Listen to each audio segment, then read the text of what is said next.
If you like a good murder mystery that will keep you guessing, The Dry by Jane Harper is a good one for you.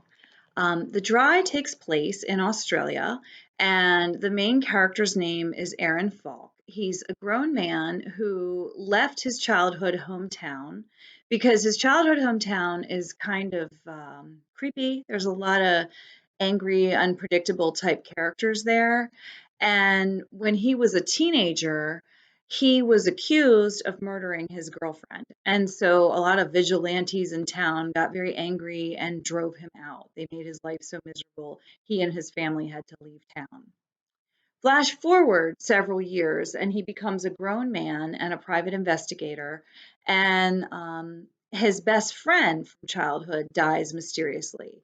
Although it seems to be pretty cut and dry case of his best friend going into his home, murdering his wife and child with a rifle, and then committing suicide. But his parents, his best friend's parents, don't believe that it was a murder suicide. They think that he was murdered. And so when Aaron Falk comes back to his childhood best friend's funeral, um, the childhood friend's parents convince Detective Falk to investigate what they don't think was a suicide, they think was a murder. And so throughout the book, Detective Falk struggles with the idea of one, did his best friend commit suicide or was he murdered? And two, if he was murdered, who did it? Now, this isn't really one of those gory, violent books. There's an implied, there's a shooting. We know there was a shooting that the character, the best friend, his name is Luke, the childhood friend, shot his family and himself. So either he shot himself or someone else shot him and his family. There's that, but there's not really a lot of gore and depiction of blood and violence.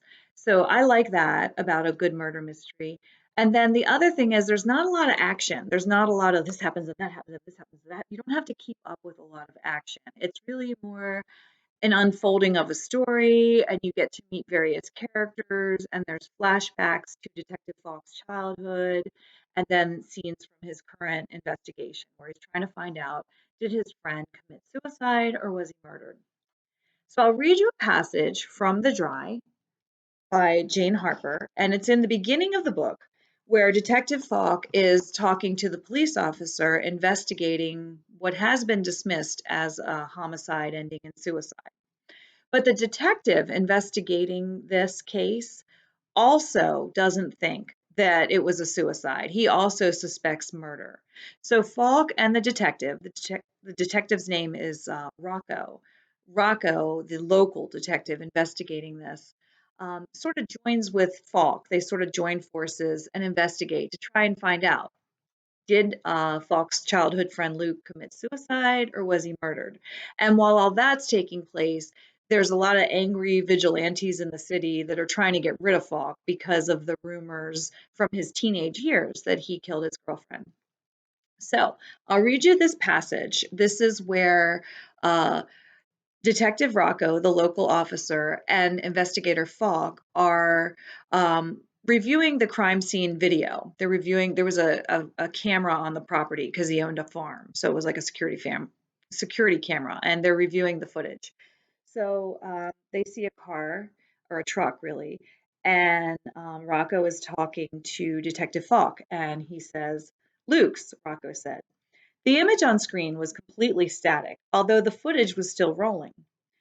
There was a thud of an invisible car door again, and then nothing for an agonizing 20 seconds. Suddenly, a dull boom crashed in Falk's ears, and he flinched. Karen, he thought, his heart thumping in his chest, so he knows that's the gunshot that killed the wife. The scene was still again, and the timer continued to tick over. 60 seconds gone, then 90. Falk realized he was holding his breath, willing there to be a different ending. He was both frustrated and grateful at that moment for the poor sound. Billy Hadler's screams would be the haunting kind. That's the child. So apparently his best friend killed his own son. Billy Hadler's screams would be the haunting kind. When the second boom came, it was almost a relief. Falk blinked once. There was no movement.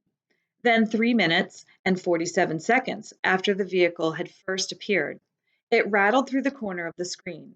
The back wheels, the bottom of the tray, and the number plate of Luke Hadler's vehicle were all perfectly visible. No one else comes or goes until the courier. 35 minutes later, Rocco said. The courier would be the person, he was like the mail carrier. He delivered mail and discovered the bodies.